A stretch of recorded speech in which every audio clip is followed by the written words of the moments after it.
Okay, 9.5, the Doppler effect. We did watch these videos about what is the Doppler effect. Um, so Doppler effect, they observe change in frequency when objects are in motions.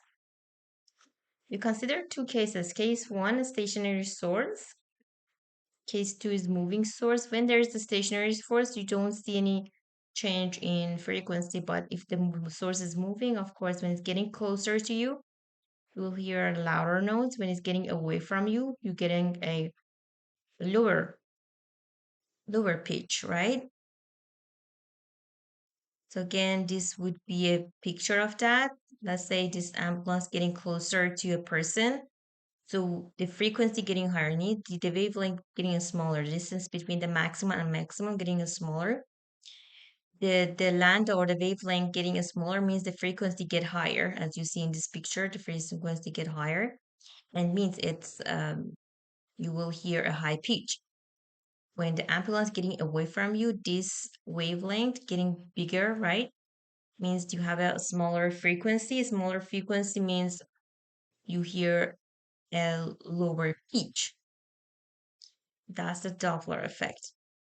And we have this equation, and this is not complete, so you need to have plus minus V of um, observer.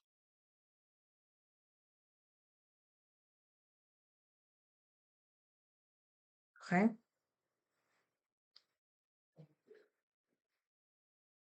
So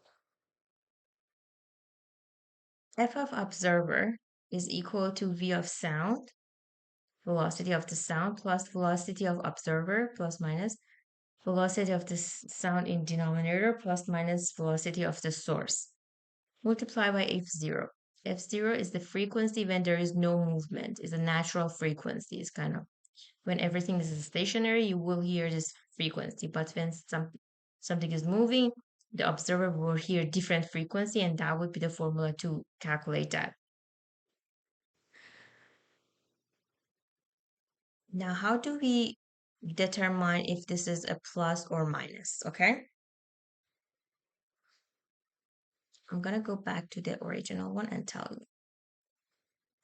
Let's say I have a source. I have a source.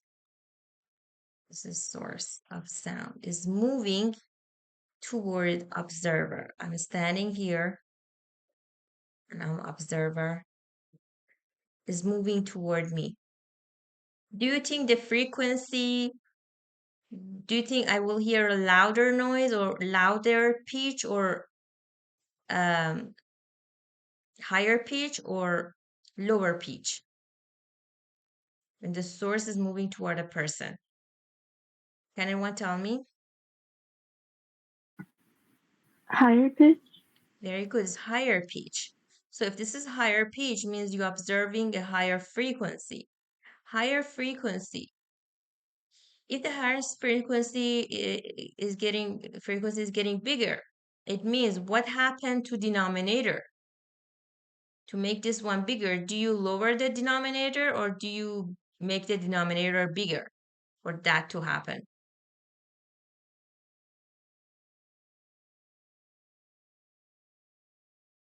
So we have a numerator and denominator. Do you make the denominator goes bigger if you wanted the frequency to increase? Or do you want the denominator go smaller?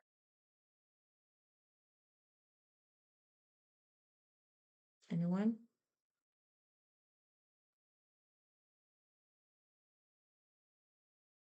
Okay. Let's say A is equal to B over C. If you want to make the A to be become bigger, what do you do to the denominator? Do you make the denominator to become bigger or do you make it smaller? You have a fraction and you want to make the whole fraction get bigger. What do you do to the denominator?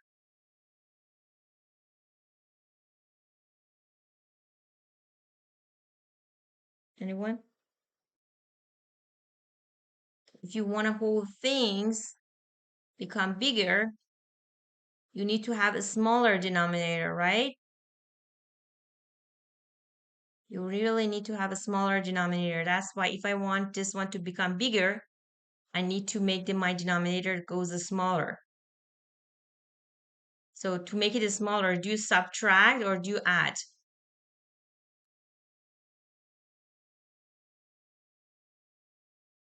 Anyone? If I want to make the denominator smaller, do I subtract these two or do I add it?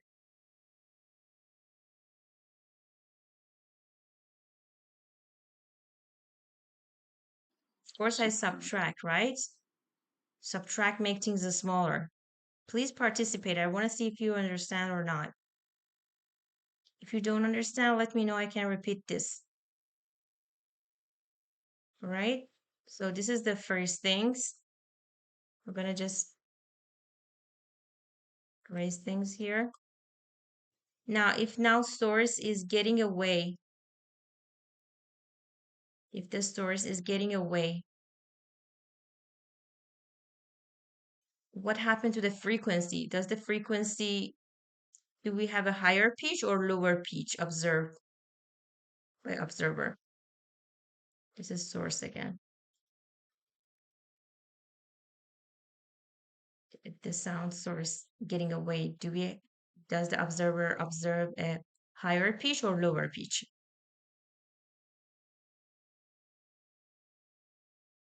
Anyone?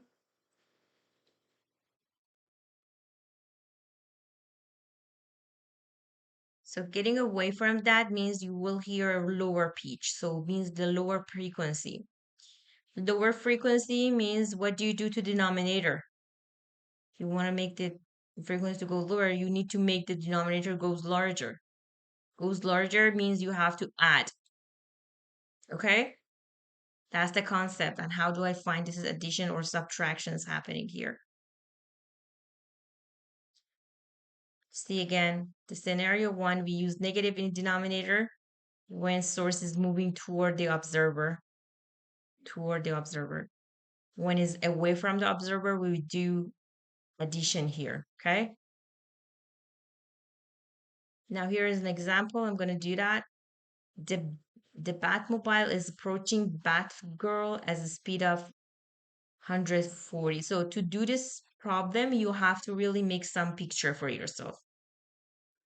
This is Batmobile.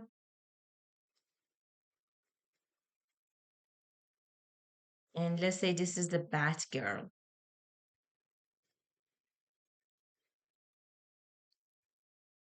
Batmobile approaching this at a speed of 140 kilometer per hour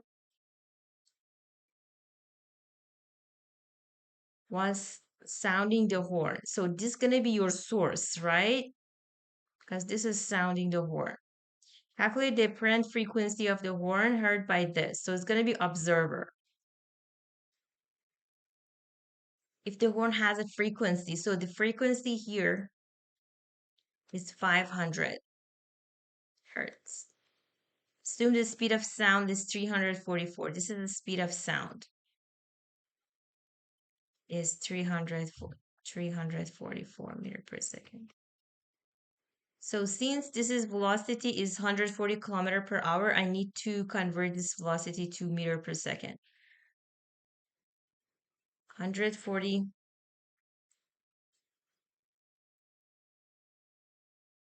kilometer per hour. I know 1 kilometer is equal to 1,000 meter. So if I want to do the conversion here, so I put the kilometer down. Why? Because I need to kilometer and kilometer cancel. And 1,000 meter on the top. Kilometer cancel. I know 1 hour is 3600 seconds. So again, should I put the hour up or down? So of course up, because I need hour and hour cancel. So it should be in opposite side to cancel. So if you put that in your calculator, you get the velocity in meter per second. I'm going to do that in a minute. is 140 multiplied by 1000 divided by 3600 is 38.8. 38.8. I can approximate it as a 39 meter per second. So here is 39 meter per second. Now I need to write my formula. I know the formula, the frequency that observer appear to observer is equal to frequency that normal frequency v of sound divided by v of sound plus minus v of source. So since this is approaching, so the frequency need to become bigger. Bigger means this need to get smaller. So it's going to be subtraction. F0, I'm going to put these numbers here. F0 is 500. Velocity of the sound is 344. 344 subtracting 39. And let's do that. 344 divided by 344 minus 39 multiplied by 500. It's 564 hertz. Any question?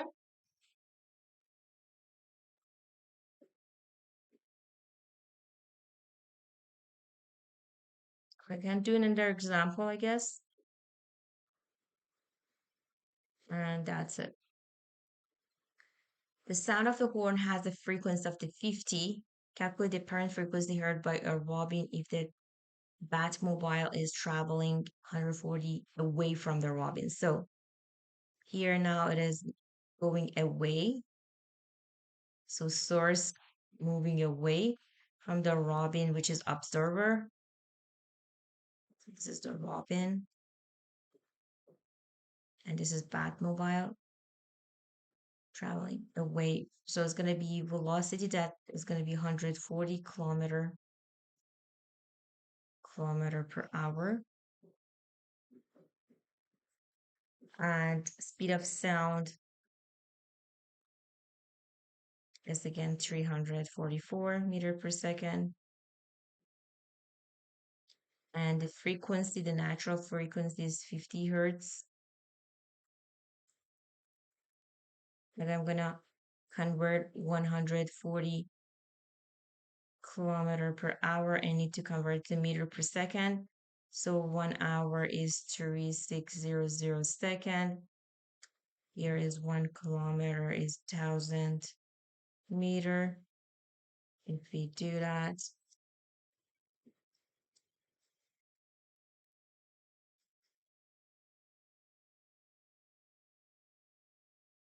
again, oh, actually that was the same number. Yeah. It's going to be 339 meter per second. Again, that was the same number. Now again, frequency is equal to natural frequency. It's V of sound divided by V of sound plus minus V of source. Now the source getting away, so the frequency getting smaller. So the smaller it is, means the denominator need to get higher, so you need to add. I'm gonna put the number frequency is 50. V of the sound is 344. 344. Need to add this velocity, which is 39. Put that in calculator. 344 divided by 344 plus 39 multiplied by 50. It would be 44.9. It's going to be roughly 45 hertz.